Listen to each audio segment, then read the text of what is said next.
ప్రస్తుతం ఎలాంటి పరిస్థితులు నెలకొన్నాయి? మీ పేరేంటి? మీరు ఏం చేస్తున్నారు? నా పేరు Jeedi Anil, TRSV state secretary, PhD scholar in public administration from Osman university. అంటే మీరే చూస్తున్నారు, నిజానికి ఈ డిబేట్ అనేది ఆర్ట్స్ కాలేజ్ ముందు జరగాలి. ఇక్కడ ఈ చర్చలో జరుగుతుంది అని అంటే దానికి కారణం ఏంటిదంటే నిర్బంధం. అంటే ఒక సర్క్యులర్, ఒక నియంతృత్వ పోకడతోటి రిలీజ్ చేసినటువంటి మార్చి 13 సర్క్యులర్లో ఏదైతే ఉందో కనీసం నినాదం కూడా చేయొద్దు, రాస్తారోకో చేయొద్దు, ధర్నా చేయొద్దు, ఇట్లాంటివి కనుక మీరు చేస్తే మేము కేసులు పెడతాం, మిమ్మల్ని జైళ్ళలో పెడతాం అని విద్యార్థి నాయకులను భయభ్రాంతులకు గురి చేసే సర్క్యులర్ ఏదైతే ఉందో అది అక్కడ అమలు జరుగుతుంది. కాబట్టి ఈ రోజున ఇక్కడ చట్టాల్లో మాట్లాడుకోవాల్సినటువంటి పరిస్థితి వచ్చింది.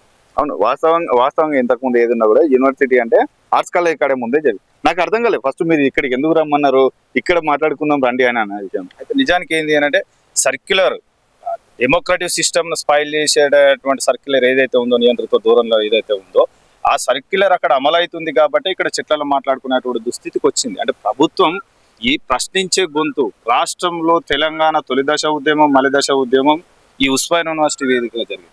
చాలా మంది విద్యార్థి నాయకులు ఇక్కడ లాఠీ దెబ్బలు తిని, తూటాల దెబ్బలు కోర్చుకొని కూడా జైలు జీవితం గడుపుకొని వాళ్ళ కెరియర్ను కూడా నాశనం చేసుకొని ఒక 10 సంవత్సరాలు 12 సంవత్సరాలు వాళ్ళ కెరియర్ను నాశనం చేసుకుంటేనే ఈ రోజున తెలంగాణ రాష్ట్రం వచ్చింది.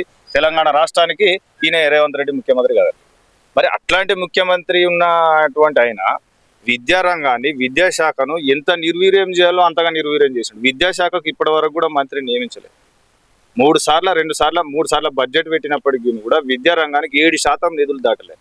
మొన్న అసెంబ్లీలో ప్రవేశపెట్టినటువంటి బడ్జెట్లో 23,108 కోట్లు కేవలం మొన్న కొత్త రిక్రూట్ అయిన టీచర్లకు జీతాలు ఇవ్వడానికే సరిపోయింది.